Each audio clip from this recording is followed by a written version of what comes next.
Okay, so how's it going, people?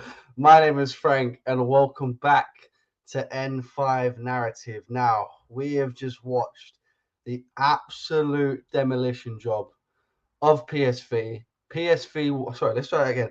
Full time, PSV 1, Arsenal 7. No, that is not a mistake. You didn't hear me incorrectly. Arsenal have won a game convincingly.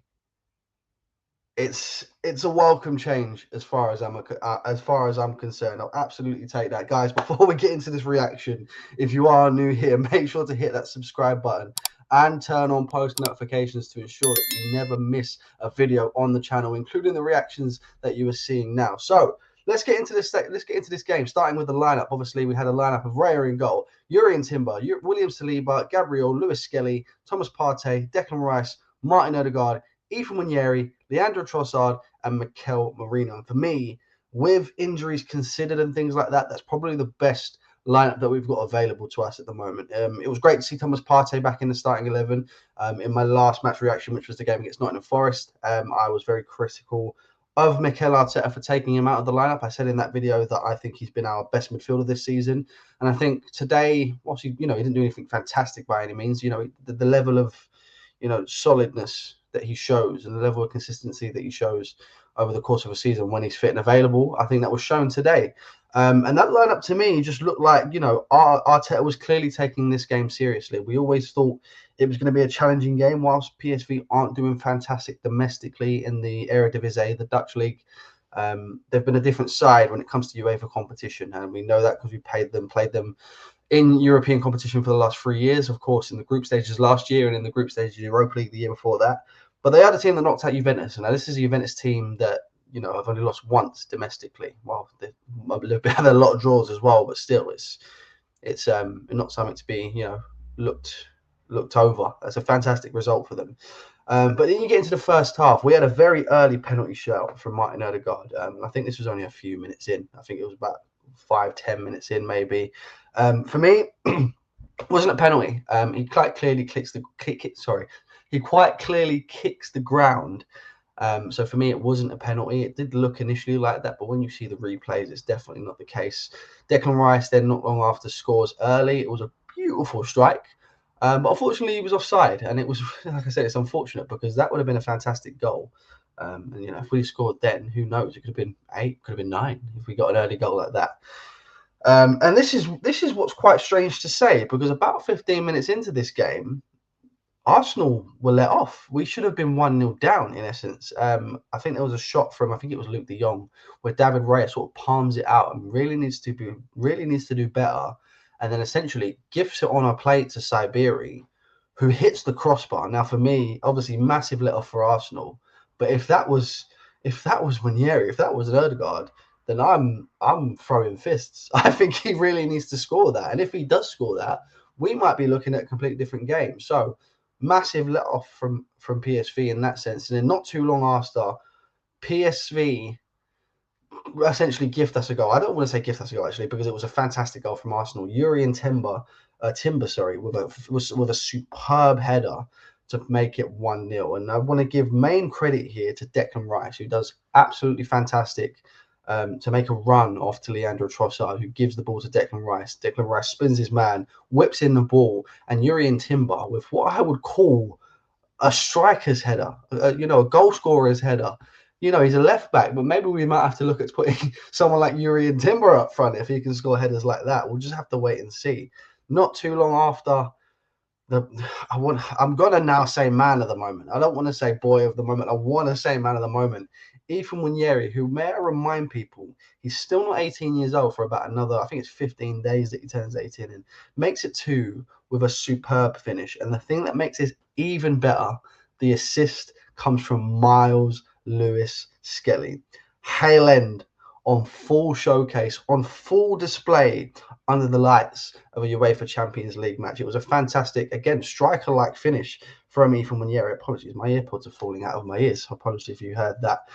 Fun fact, Ethan Nwaneri is the third youngest player to score in a Champions League knockout stages game, behind only Bojan, to see who can remember him, and Jude Bellingham. So this is the kind of levels that we're looking at when it comes to the likes of Ethan Nwaneri. We've all seen how good Jude Bellingham is, one of the star men for Real Madrid nowadays. And obviously Bojan at the time was a really promising prospect coming through at Barcelona. So he's in elite company there to be in company with those players. And, you know, I think that's what, 7-8 goals for him this season without looking at the stats. At 17 years old, what a breakthrough season this has been for him.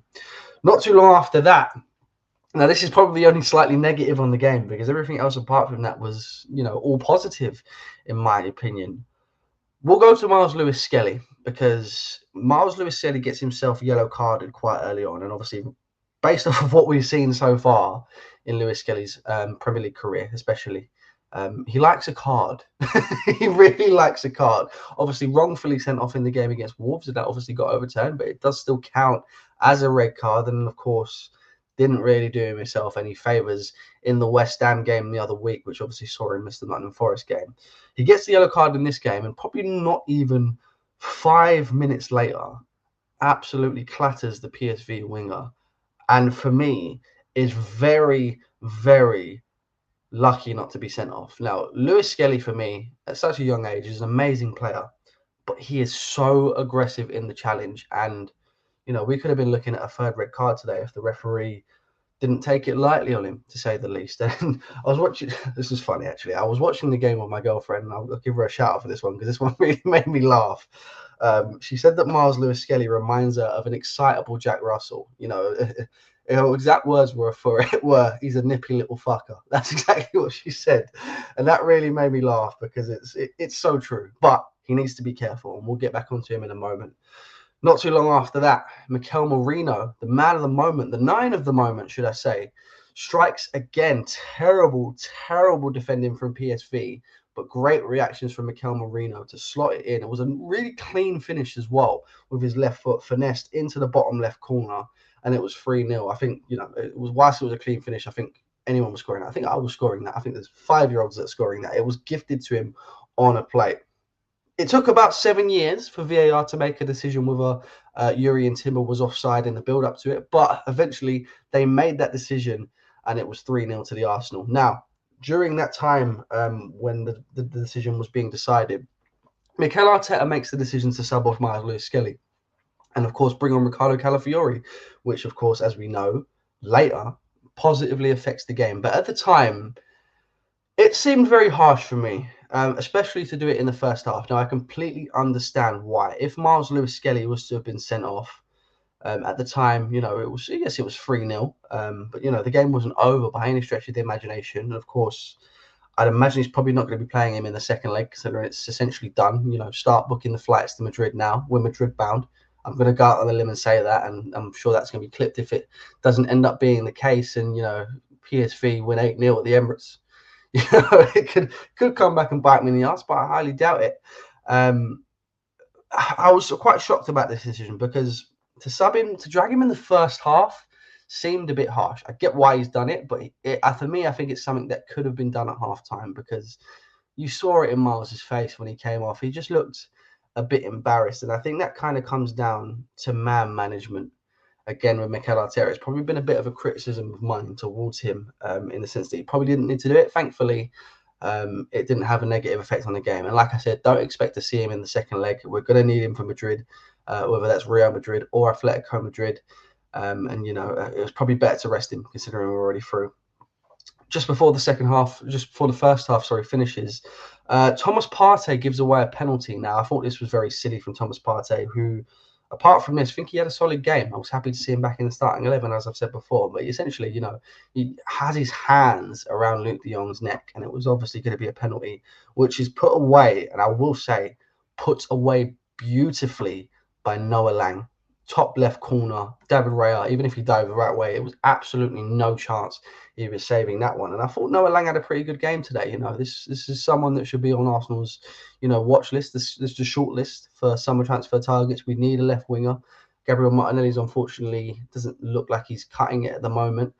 Raheem Sterling's, of course, going to go back to Chelsea at the end of his loan. Can we sign Nico Williams? I don't know yet, but Noah Lang, for me, looks a very promising player, and I'm hoping that could have been acted as somewhat of an audition for him to hopefully see him one day in an Arsenal shirt. And now, like I said, that was just before the end of the first half. We're 10 minutes in, and I've only spoken about the first half.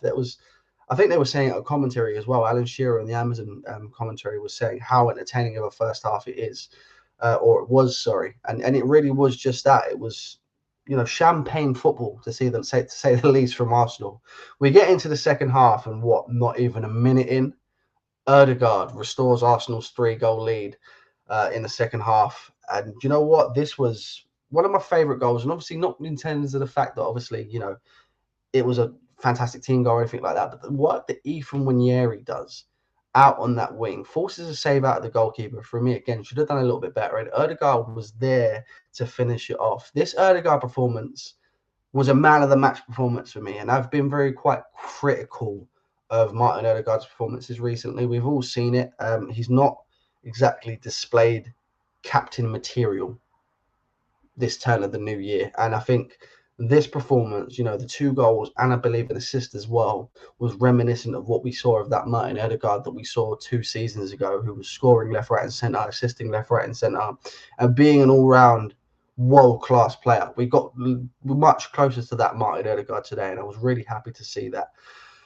Not too long after, literally, I think the commentator said 99 seconds later, Leandro Trossard makes it 5. And this is obviously another player that I've been criticising a lot. So a lot of players that I've been criticising getting on the score sheet today, which is great. Fantastic response to criticism. If the best way to make people shut up is to, perform out on the pitch. And I feel like I've been shut up today. And I'm happy about it because it obviously positively affects Arsenal. The link-up play between Calafiori and Leandro Trossard on the left-hand side for this goal was superb. I think it comes from a back heel through the legs of the PSV player from Leandro Trossard into Calafiori down the left-hand side, who puts it in, and it was a cheeky chip from Leandro Trossard to make it 6. And then sort of, I think it was about 5 or 10 minutes or so, you can see it on here, maybe a bit longer actually. 73rd minute, Martin Ødegaard makes it 6 with not my favourite. Obviously, I said I've already given you my favourite goal of the game, but probably the best goal of the game from Martin Ødegaard was Arsenal's 6th.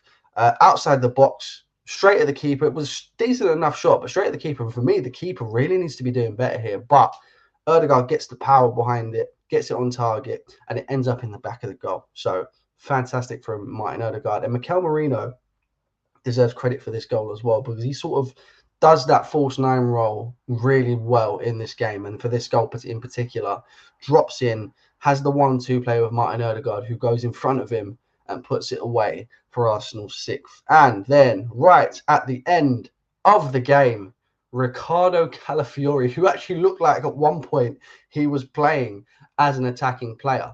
We had, I think, at any given time in the game, I think we had 4 left backs in total playing in this game, which is almost as many left backs as we had goals in this game, which is, outrageous to say. The ball from Martin Ødegaard for this goal, the outside of the foot, Frank Lampard-esque into Ricardo Calafiori, who puts it away. A proper striker's finish. And it sounds strange to say from a left back. I think Ricardo Calafiori has come out on record and said that he used to play as a striker as a kid. And I think I can see that in the finish that we saw today. And that was just the perfect way to end off the game for me. Arsenal are the first team in Champions League history to score 7+ goals away in a knockout game. And what a stat that is. I think that's the first time we've scored 7 since back in the day in that 7-0 game against Standard Liège. I can't remember what year it was off the top of my head. I want to say either 2003 or 2005. So if I'm right, gold star for me. And like I said, it was a perfect way to finish the game. Full time. Arsenal 7, PSV 1, an absolute boys versus men performance. And like I said, we are Madrid bound. I'm going to go out on a limb and say this. I think we are through to the knockout stages of the Champions League in terms of, that second leg. I expect to see a fairly weakened team. I don't think it's worth wasting or, tiring anyone out save them for the knockout. Sorry, save them for the quarterfinal against one of the Madrid clubs, and it was actually Real Madrid that won today. So it is looking like a worst case scenario for Arsenal. It looks like we're going to be coming up against the favourites in the quarterfinals unless Atletico Madrid can pull something out of the bag. But even then, if you're a team that beats the favourites for the competition, I think that automatically makes you the favourite. So if Atletico do pull something out of the bag, beat Real Madrid, I think that makes them the favourite for the competition at that stage. But that might just be me. I'll leave that down for you guys to decide. Man of the match for me today, 100%. I've already said it. The captain doing what captain should be doing and putting in a captain performance. Martin Odegaard picks up the man of the match for me. But we move. Manchester United next, back in the Premier League action. This is an annoying one because obviously I believe we go away to Old Trafford. I'm just going to check my sources here. Matches, yes, we go away to Old Trafford on Sunday, March the 9th. Manchester United are having an awful, awful season. But, and it hurts me to say this, it would be the most Arsenal thing to win convincingly today and then go and, not put in a performance that we need to at Manchester United. I know the league is, essentially all but done. No team has ever in English football history overturned this points deficit at this stage in the competition. So it looks like that's Liverpool's. So, we'll go again next year. But we still need to go out fighting.